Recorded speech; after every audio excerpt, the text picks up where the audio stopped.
No more guesswork in Cleveland.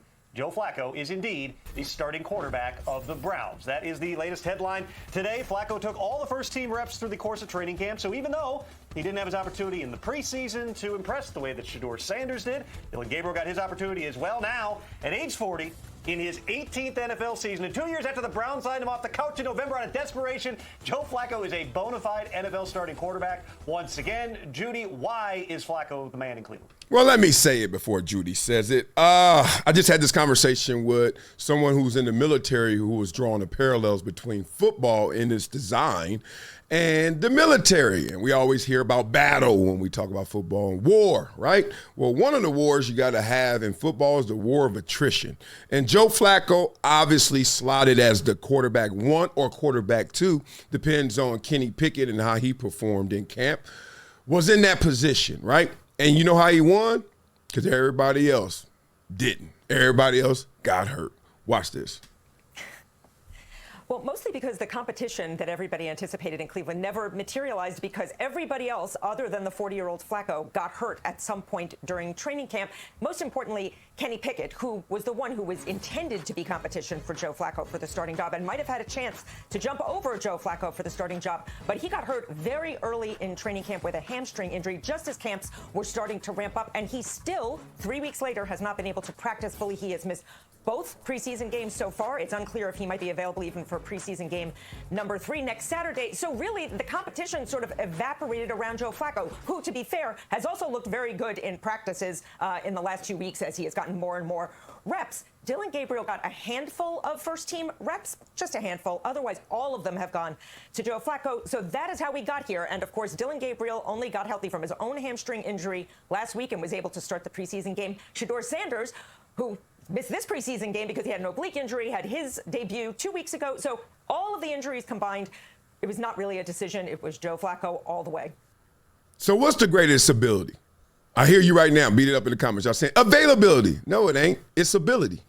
You got to have ability first, and then we need to know, are you available with that ability? Are you able and available? That's how Joe Flacco got this position. He was already thought highly of because he's a veteran, Super Bowl champion. We've seen him of late still look good with a franchise at the quarterback position, had a lot of instability, Deshaun Watson sitting on the sideline, etc. So he was already going to be thought of in high favor. And then they brought in Kenny Pickett to say, challenge him. Now, Gabriel and Sanders supposed to be some future prospects that we could see, hey, let's kick the tires and see what they can do. A little more Shedeur than Gabriel. That said, we're going to get into that, but let's listen to the rest. Judy, we started this offseason, or I guess OTAs into training camp, talking about, well, Dillon Gabriel versus Shedeur Sanders. Which one are you going to wind up keeping there? The conversation now has to be Kenny Pickett. Like, what are you going to do with him? That part. If you're keeping him, you're retaining 4 quarterbacks, which is possible, which teams have done before, but that does hamstring you in some other areas when it comes to depth and, let's say, the defensive line or the offensive line. But Shedeur Sanders showed you what he needed to show you in the first preseason game. We'll see about the third one, right? That's obviously going to be an important one for him. And for Gabriel, you talked about him coming off of very limited work in practice after he had a hamstring injury. So you have this performance by Sanders, which we've said these guys need to put it on film in the preseason because then you're not getting them through waivers and onto the practice squad. Somebody's going to wind up claiming him. Sanders did everything he needed to do there. With Gabriel, there were sacks. There was a pick 6 that really wasn't his fault entirely. There were 2 guys in the same area, and one, the tight end, looked like he pulled up a little bit short. And he came back and he bounced back from that and led them to scoring drives. Did everything he needed to do to show you there. You've got Flacco as your starter. That leaves Pickett as the odd man out. Now you say, oh, they traded for him. Well, they gave up a 5th-round pick for him, number 164 overall. A lot of times when you take a 5th-round pick, it's a coin flip whether that player is even going to make your roster coming out of training camp. So if they did move on from him or maybe traded him and tried to get something back for him, it's what you do at this point to kind of manage things. The question is, do you have one of those younger guys that you feel good about if you had to turn to them if Flacco got hurt early in the season, which, by the way, Flacco, the only guy of the quarterback room that hasn't gotten hurt this training camp. Oh, so what did he just say that was a gem right then at the end? He said that at 5th-round draft pick, right? That's what they gave up to get Kenny Pickett, a 5th-rounder. That's just a coin flip if he makes it or not. Who else is a 5th-rounder? Shedeur Sanders. So I want to just highlight the fact that the way that you guys are thinking about this and the way that it is actually playing out may not always be on the same page. So I'm going to tell you how it is, and y'all going to tell me, based on your feelings, how you wish it was, how it should be. Well, how it is a fifth rounder is not highly regarded in the NFL. So therefore, Shedeur Sanders is behind the 8 ball if he's going to make this team. I say he's going to make this team because even that one outing, and we'll see what he does with the next outing, even that one outing is enough for Shedeur Sanders because he won't clear waivers. He won't make it around the block to come back to Cleveland and be on their practice squad. So he has to make their squad or he's going to go out there and he's going to get snatched up as soon as they see his name on the sheet. So if they keep 3 quarterbacks, it's Joe Flacco, duh, he's the starter. Then we're going to say, okay, I think Gabriel and Sanders. Pickett, you odd man out. 1, you're a 5th rounder. 2, we just drafted a 5th rounder that looked damn good in his one outing, so why not take him? You staying hurt, and let's just be real. There's some film of you out there, some good, a lot more, that we don't need to bet the house on you. We don't need to bank the future on you. So we all know what happens if Cleveland in failure this year, what occurs? They go into the Arch Manning sweepstakes, and there we go. So right now, I say it's going to be Flacco, Gabriel, and it's going to be Shedeur. But let's just focus in a little bit more because you heard the analysis of kind of like, Gabriel had some issues. He had some problems. He had some sacks and some giveaways, blah, blah, blah. But he also has some scoring drives. Well, let's listen to the analysis of someone who breaks down quarterbacks for a living. And let's hear how he thinks of Gabriel versus Shedeur because we already know Flacco's in the building. Yeah, I thought Gabriel's tape was better. Shedeur's was really good last week. We talked about it, very impressive.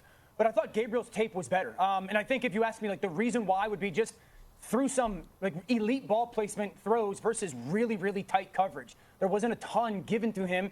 And so, like, the efficiency with how he moved, the decision-making, some of the ball placement, and how tight some of the hip-to-hip coverage was.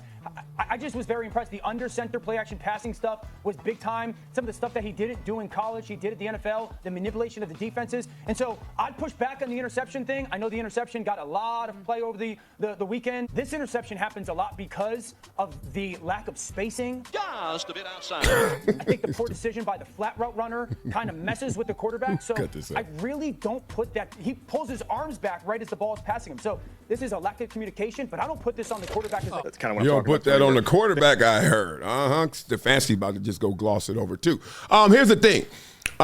Everyone wants to know, and this is where I think it's getting lost in translation, like why when Dillon Gabriel does anything, it's kind of enhanced and spun to being more positive than it is versus when it's with Shedeur, you don't even mention his name or you don't give him any credit or he actually gets undermined in terms of his performance. When we all know he had the highest PFF grade for all the rookie quarterbacks, right? So why is that? Because if you go inside the building of the NFL, they really look at you based on like your draft class if you're a rookie, right? I mean, it's literally, I don't care what you do. If you're a first rounder, oh yeah, it's good. If a first rounder messes up, you know how they say it? They say, oh man, you know what? He went out there, hey, he found out quickly the NFL is for grown men and look, he's gonna learn, he's gonna work through this process. We got a lot of faith in him. Now let a fifth rounder do the same exact stuff in that same exact game. You wanna know how that sounds? Hey, you look, there's a lot of tape out there of him. We need him to play a little bit better because we believe in him, but at the same time, we can't have those things happen. You know what? If he continues to play like that, you know, we're going to have some hard conversations going forward. You're like, what? Same thing, right? It's literally hot, like upper class, middle class, lower class. Like the same, when I say the same thing, the same thing. I always tell you guys, I came in with an undrafted free agent. I'm a second rounder. Undrafted free agent was my roommate. They were killing him every day in practice, preseason. Guess what he was doing? Playing better than me. But I was a second rounder, so they had to gloss it up, you know, put some makeup on me. They had to make sure that I looked good and sounded good to the public because they invested in me. So it's the same thing with Shedeur, but Shedeur is safe. For all y'all out there saying, calm down. He played well enough, unless this next game he comes back from the oblique. We're going to do a breakdown of it. If he comes back and lays an egg in this last preseason game, That's going to get interesting. But right now, Shedeur is safe. It's Kenny Pickett who's on the block. He better watch himself because I don't see how he makes this squad. Why are you keeping 4 quarterbacks when you know you're thinking about Arch Manning next year? Depends on how this year plays out. Makes no sense. So Kenny Pickett staying hurt. He's losing the war of attrition. He's losing that battle of availability. And right now, everyone already questions his ability. So beat it up in the comments. Let me know what you guys think. You think those 3 make it? Dillon, Shedeur, and of course Flacco. Or you think they keep him 4? I don't know. Let me know what you think. Beat it up in the comments. Now, you know what we do on this show, boy. We flow, boy. Before we flow, boy, we check in on your dough, boy. So hit up my team right there. Monitor debt resolution. Follow the cursor. Yeah, and then click that QR code. Pow. And then hit pt.monitordebt.com. Why? Because you may be in debt. I don't care what amount. It's just debt.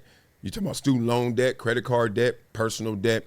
Hey, it could be financial, medical debt. Who knows? Who cares? It's just debt. I want you guys to be debt-free. My man Martin, who's a postal carrier, right? Like my mama and daddy was, right? Putting his oldest through school, and he got his youngsters, the itty-bitties. They're in youth sports. You know how that taxes you. So he's in debt right now. But he has a solution. He called up Monitor Debt Resolution 2026. He has a plan to be debt-free. Thousands of you guys have called. Hundreds of you have gotten plans like my man Martin. I want to make sure I say your name next. So call this number right here, 866-204-0071. I'm for real. Y'all better call right now. 866-204-0071. Bwah, bwah, bwah, bwah. All right, y'all. And also make sure you support this channel, like and subscribe, and also support the kids in the community and also the conversation we're having, right? This dialogue between me and you by going to projecttransition.org right there and leave a donation and become a gym member, a giver every month, like my man Anthony Woodson. He's a giver every month, and he also get this book sent to him. So love to you guys out there. Now, it's time to freestyle with my coach's voice. You know what we do on this show, boy. We flow, boy. Oh, fast. Oh, man, I got to speed it up, Wiley. Speed it up, Wiley. Oh, I'm going to give y'all some DOS effects, Cypress Hill. Let's go get that old Joe Flacco back, rocking Cleveland's hat. Starter in the dog pound. How crazy is that? But the real question, fam, while the headlines hit, what's up with Shedeur, Dillon, Kenny Pickett, Flacco walking in? Respect my grade. I'm 40 years young, still making y'all pay. I beat Father Time, beat them doubters too. Now I'm QB1 when the rookies chew. Oh, fans yelling, yo, this can't be the plan. But Joe's dropping dimes like he's 20 again. Cleveland's so cursed they'll try any plot. Now they dusting off Joe like he fresh out the box. Dillon Gabriel still trying to compete. He like, stop the soap opera, give me a seat. Oklahoma vibes, he's a gunslinger true, but compared to Shedeur, media pick who? Shedeur Sanders, man, he Hollywood bright, star power so loud, even haters tune tight. Flashy wrist flick, diamond chains on beat, whole world watching if he stumble or he eat. So he's better than the gunslinger or prime son. One got respect, the other one gotta run. Gabriel like, yo, I'm the real QB, but Shedeur's on billboards more than me. So Cleveland locker room like a Netflix script. Every presser feels like a TMZ clip. Cap had drama, Baker did too. Now it's Shedeur versus Dillon. What y'all gonna do? So Kenny Pickett, where he land?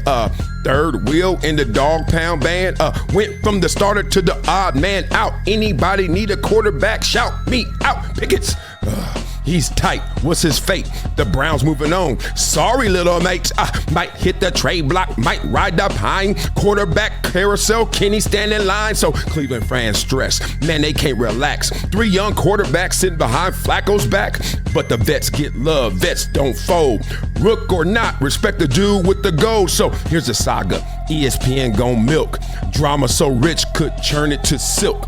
Browns ain't stable, but the story is lit. And Flacco's the starter, man. That ain't it. Oh, Joe Flacco's back, rocking Cleveland's hat. Starter in the dog pound. How crazy is that? But the real cram, I want to know if they hit. What's the headline? Shedeur, Dillon, or Kenny Pickett? Can I spit it? Oh yeah, girl, you know I'ma hit that 1, 2, and a 3 and a 4.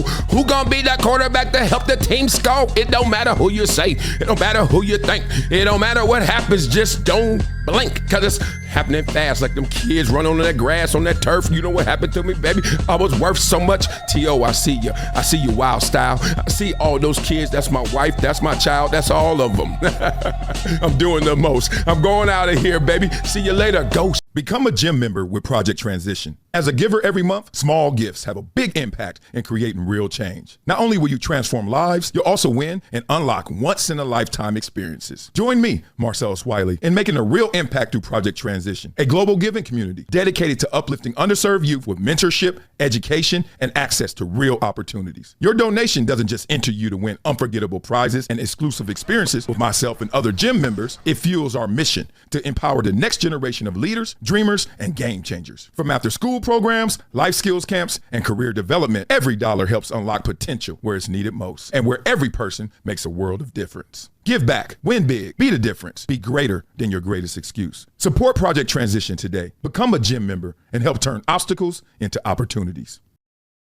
This is Marcellus Wiley with an urgent message for anyone struggling with over $10,000 in credit card debt. Here's what you need to do right now. Visit pt.monitordebt.com. They've helped thousands reduce what they owe by dealing directly with creditors, cutting balances by 30, 40, even 50%. This isn't a loan. This is a proven debt settlement program where you make affordable monthly deposits while they do the heavy lifting. Many clients become debt-free in 24 to 48 months. Don't wait another day drowning in interest. Call 866-204-0071 or visit pt.monitordebt.com. Your financial freedom is waiting. It's just one phone call away.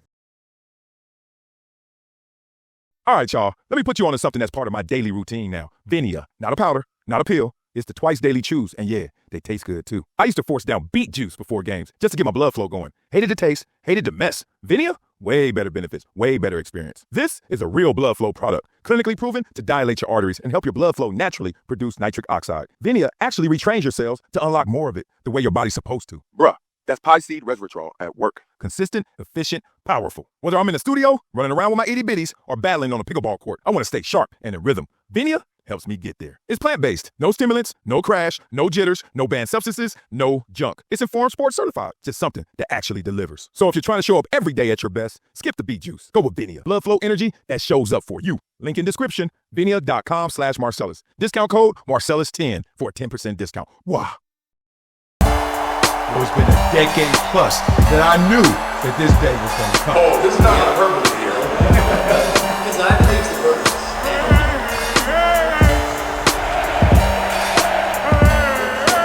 Time to hydrate. Hydration's the situation, so